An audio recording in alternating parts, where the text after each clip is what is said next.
Hello and welcome to Otterwood Cottage, where we're building a brand new smallholding in the heart of the Lincolnshire countryside. I'm Emma and we're delighted to have you along with us.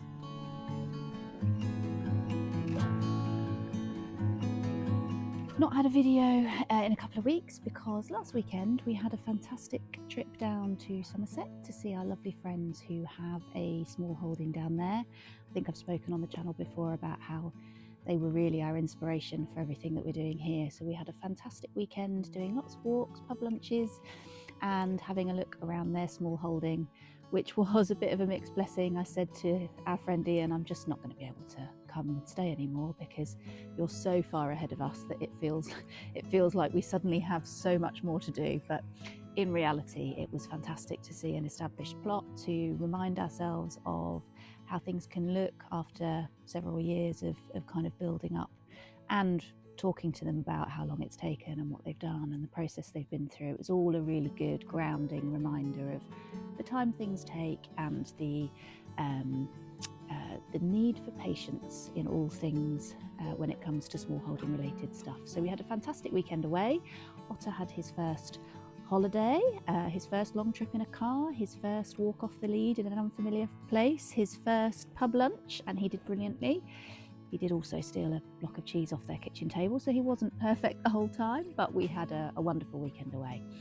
And then the week has been really busy. We've been away, we've not really been around, and so we came back to a plot which really needed quite a lot of TLC. There was quite a lot of weeds everywhere, there was some deep watering that needed doing, and we also had realised that our kind of temporary solutions for trying to keep rabbits off of the beds really wasn't working. So the spiky hawthorn branches that we'd been putting on the beds as a solution had been working when the plants were small, but as they got bigger they obviously became more and more attractive to the rabbits and they were just finding their way through the branches. So we have spent the weekend, the first part of the weekend, coming up with a solution to that, doing a little bit of tidying. We've got more to do today. Today is Sunday.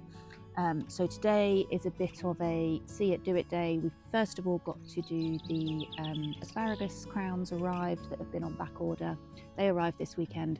So we're going to plant our asparagus bed, and then the rest of the day, up until, we've only got until about lunchtime today before we need to do other things, and so the rest of the morning will be what we call a see it, do it day. So we haven't got a clear plan, but we're just going to work our way through the plot and do some clearing up, tidying up and getting things ready. We'll get as far as we get, and then another busy week work-wise, but then we have a week off for the May half term, so we are excited about having some time to spend on the plot.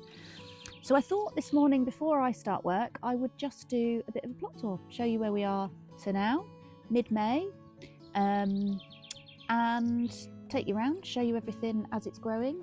We haven't tidied up for this. This is exactly as you find us. I'll take you on a tour and then we'll crack on. So as I'm in the polytunnel, we'll start in the polytunnel, and I don't think there's a huge amount of change in here. We've done some staking up of their spare electric fence posts that our friends gave us because they no longer needed them, and they've immediately been repurposed for something else. Not a huge amount of change in here, I don't think, since you last came and saw. I did a bit of tidying up in here and a really deep water. Everything was looking a bit dry and sad. A couple of things that have changed, but I had indicated they were going to happen. The two pickling cucumbers didn't make it, so they have come out.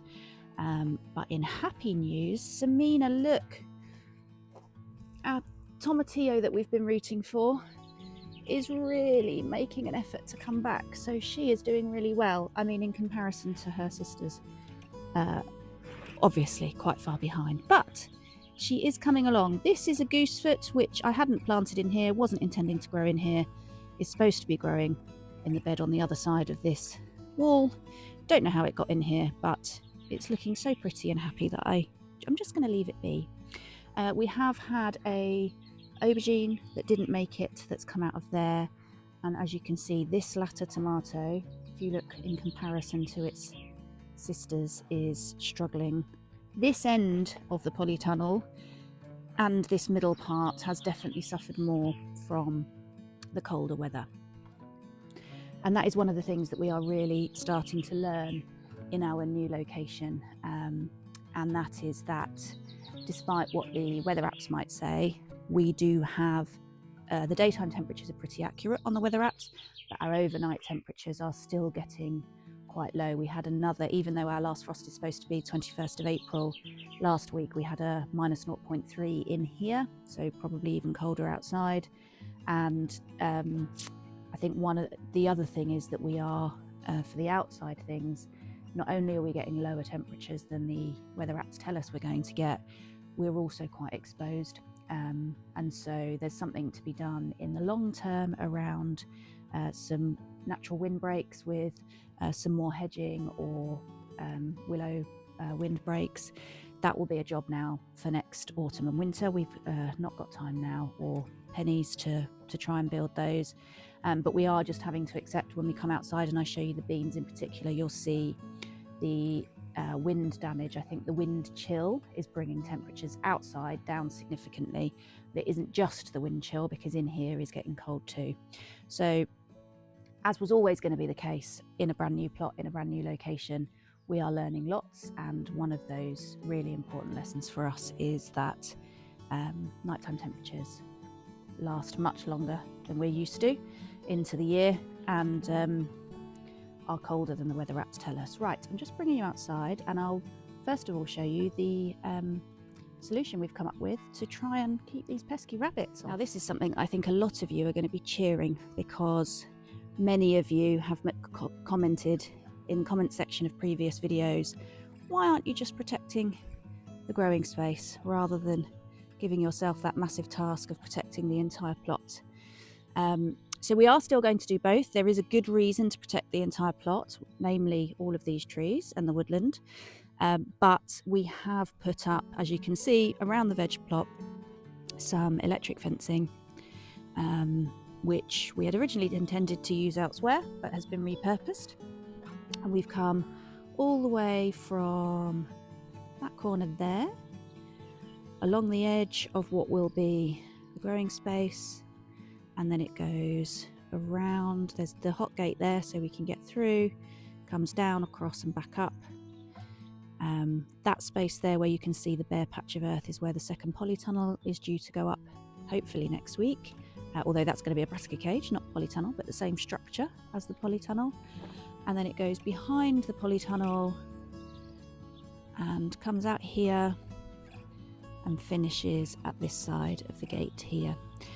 So touch wood, that is going to, we're turning the electric on at night time. Hopefully that is going to stop the rabbits, because if I just show you the damage that we're seeing. This bed did have celeriac celery. It's now just got tons of weeds, which is one of the things we need to clean up. I think this is, I keep referring to it as creeping buttercup, but I think actually, I might be wrong, I think it might be ground elder. But I don't know if you can see, but there is lots of evidence of rabbit activity, and they have been digging and they have basically eaten the entire lot. I think we have no chance of any celery or celeriac for the rest of this season. That's going to be a next season hope. And then in this bed, although there's nothing planted in this bed, more evidence of rabbit activity. So they were definitely getting in. The branch work that we were trying to use to protect is just not working. They've also been in the pea bed and eaten a load of those. Lots of holes and digging in among the walking onions. And although they've not eaten the walking onions, they have dug quite a few up. So quite a lot of damage from rabbits, unfortunately. It is what it is. We'll figure it out. And if we don't have certain crops, then that's just how it is. But some work to do to tidy that up. So in terms of plot tour, you can see the garlic is doing absolutely brilliantly. The walking onions are coming along nicely. Some of the peas have survived, some have been eaten, and some have been knocked back by that unexpected frost I was telling you about. So I might plant some more there. But we do have plenty of peas, which I'll show you in just a moment. Now the next thing to show you is the chaos bed, and that has been pretty slow going, and there's been quite an interesting, strange phenomenon with the seeds in the both in here and my peas. So you can see we've got some radishes coming up. There are some carrots coming up too, and various other things are starting to make an appearance. This bed was riddled with ground elder yesterday. It was one of the things I've been able to clear up.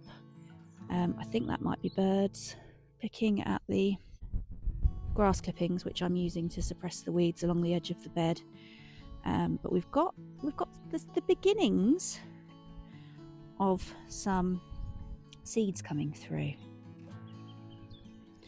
Now the thing that's been a bit weird is, as you saw on previous videos, I planted that bed just a week before this bed over here, and given there's only a week between them and there's a fair amount of growth in that bed, there's basically nothing at all in this one other than plenty of ground elder.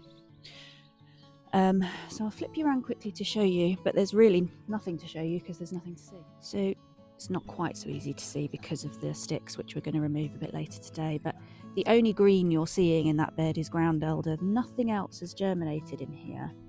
And now I could have put that down to just a strange coincidence, but if I bring you over here and say hello to Otter, don't worry, the fence isn't on at the moment, so he's not going to get a shock.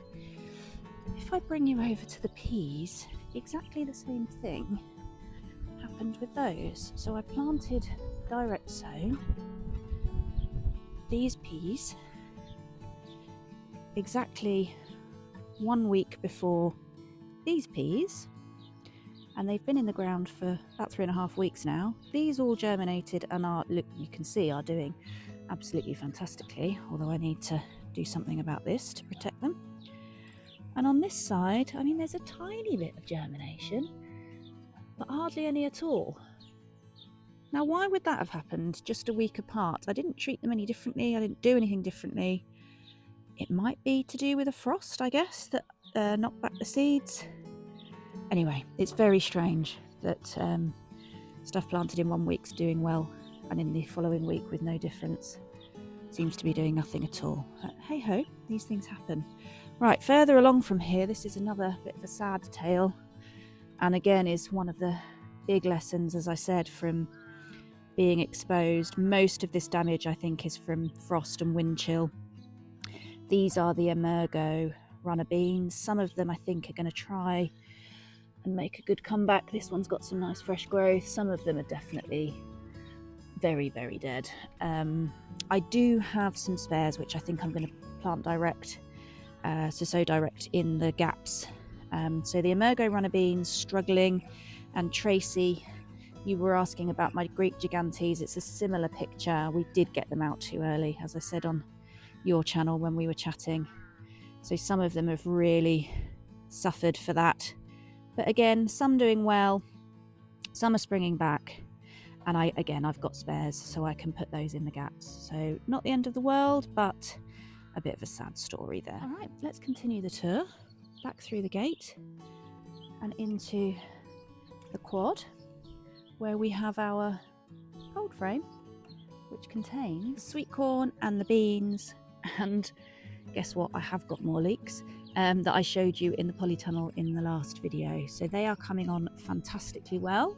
I've been loath to put these out because of the rabbit issues, but now we've got the fencing up, I think these can start to go out.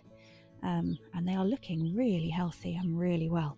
Just bringing you around now to have a little look at Wilkes's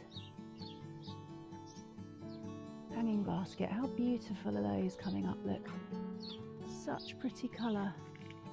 Makes us so happy when we see it. Really lovely. We've got 5 of those around the property and they're all looking beautiful. And similarly, springing into life and starting to look really beautiful is this formal bed, or more formal bed, outside our porch. Look at the colour on this. It's just stunning. Such a pretty plant. And these are poppies that are coming on well. This is also beautiful. such stunning blooms. Really, really happy about how this bed is coming on, and the hawthorn coming over with its blossom. Ignore the bins. Also beautiful. Really enjoying this bed. And then quickly, in among all of we're currently painting our porch, but we found 2 peonies hidden away around the back of the gym in these pots, but they're looking really healthy, so we've brought them out here because there's no good keeping them hidden out there. Now I'm going to bring you around here to show you the kitchen garden progress, and things are starting to come along here too. We've got quite a lot not yet planted out, but a couple of cosmos, some there's a poppy there next to the cosmos, not quite sure why they're so close together, some nasturtium, which are doing, I've got nasturtium in quite a few of the beds, look, and they are doing really well. This is our general herb bed, and everything's coming along well, starting to establish itself. We've got oregano and summer savoury and marjoram, some Russian tarragon. The thyme is just starting to come along, the lavender, the rosemary, and then there's a couple of different plants in there too. The mint, surprise surprise, is doing fantastically well, as is the pineapple mint and the lemon balm and the apple mint. We need some bigger pots for those. And then very excitingly, Mayu, look, you told me to have faith in my carrots, and you were right, they are germinating, which is super exciting. Now, if you watch the video where I talked about what was originally planning to go into these beds, carrots wasn't among them. But I had a moment where I thought the only carrots we were planting were in the chaos beds, and 1, I didn't know if the chaos beds would work, but 2, they're brand new no-dig beds and the cardboard's down, and I did think in a brand new no-dig bed the carrots might get a bit confused when they hit cardboard and not grow nice and straight into the ground. So I decided to change the plans out here in the raised beds, use one of them for carrots. So I've got 2 different types of carrots in that bed, and there's sporadic germination. They're going to need thinning out, but fingers crossed we should have a crop from there. I'm just going to turn you around again. And the other bed that's looking well, this is the pollinating attractor bed. So all of these are plants, not edibles, and they should all create a fantastic display of flowers, both for us to look at and be and enjoy the beauty, but just as importantly, if not more importantly, for the pollinators. And I have, as I say, in every bed got something that should attract pollinators to our space. The sweet peas, on the other hand, is a bit of a sad tale. Again, another casualty, I think, of the nighttime temperatures and the wind exposure. Some of them might spring back, but they are looking pretty sad, unfortunately. And the other exciting thing is all of our fruit trees are starting to fruit. So this is a plum. We have let's bring you over here slowly, hopefully not making you feel too dizzy. Now this was a nice surprise. We thought this was just a dead piece of nothing, and then all of a sudden, look what we've got. Beautiful fig tree. Really excited about that. Never grown figs before. And then in the mini orchard, I won't take you right round there because it'll take too long. But we have apples and pears coming, and they had fantastic blossom on them, and they are all starting to fruit. Okay, there is plenty more to show you, but before we do that, we're going to get on with our first job of the day, which is to get these asparagus crowns into the ground, and we're going to pop those in a brand new bed that we're going to build along here. So we'll be peeling back black plastic. We've got 30 crowns which we think will fit in one long bed, and the plan is to create a mound for them from some of the topsoil from over there, and then top that up so they'll lay on top of the mound, and then we'll top that up with our compost. Mr. H is ready to go. Off we go.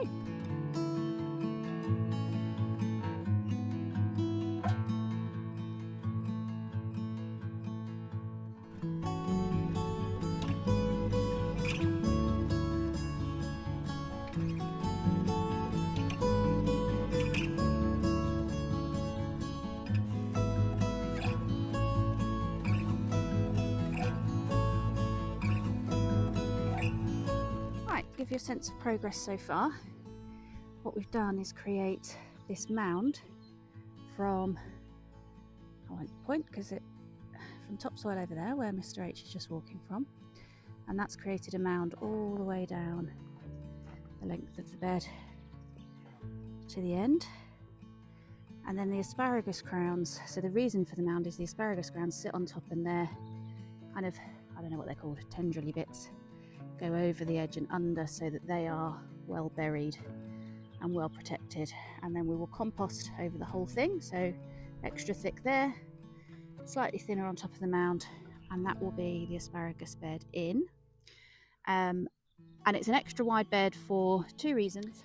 One, we have done in-ground asparagus beds before and found not doing it wide enough meant that the, whatever they're called, tendrily bits, were coming, either encroaching into the next bed or poking out of pathways and then getting damaged, and that was holding back the asparagus.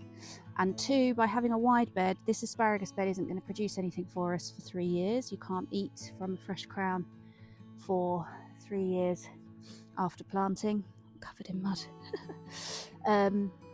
Right, so by making it a wide bed, we can plant along each edge whilst that is just sitting there growing and dying back, whilst it's kind of establishing itself, and the edges of the bed can be used for something else in the meantime. So the next job is to lay out all the asparagus crowns, all 30 of them, roughly equidistant along the length. We've got 3 different types that come at different times. They were a kit, a kind of a set from Sutton Seeds, I think. A set of 30, 10 of each type, and then they should crop when the time comes at slightly different times so that we have a bit more of a continuous harvest. So that's the next step. And this bed here, which you'll have seen me making up on the time lapse, isn't destined for anything immediately, but whilst we're here and moving compost and shoveling things, we thought we'd, rather than leave that bit as grass, get that bit done. It's a very satisfying feeling seeing it turn from grass to bed. And that again is a wide bed, if you remember, because that's got the walking onions and the sad looking peas that are just going to sprawl. So my bush drying beans probably will go in here, because a nice wide bed that I don't need to actually reach into the middle of, we'll get all those bush drying beans in there, and perhaps along the edges something that needs harvesting more frequently. So that's where we're up to. Let's get on.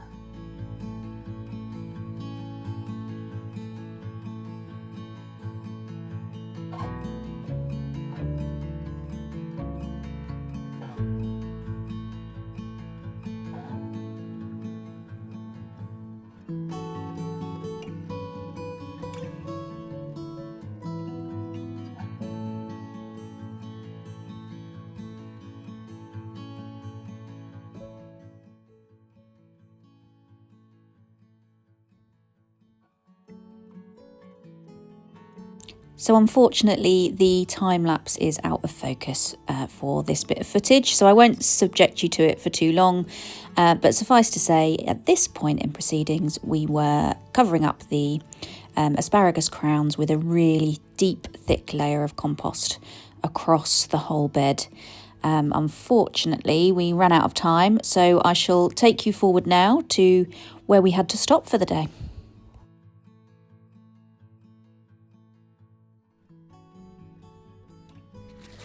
So rather frustratingly, we're going to have to stop here. We need to grab some lunch, and then I need to get ready to head down south, ready for an early start on Monday morning in London. So we haven't quite finished. I had so much more I wanted to show you. I wanted to show you progress in the fruit cage and a couple of disasters in there, everything that's growing in the conservatory. Nevertheless, I will bring all of that to you next week, and as they say, half begun is well done. The asparagus is in, it's safe. You've had a bit of a tour, and we'll be able to bring you more next week. Have a fantastic week, everybody. See you soon.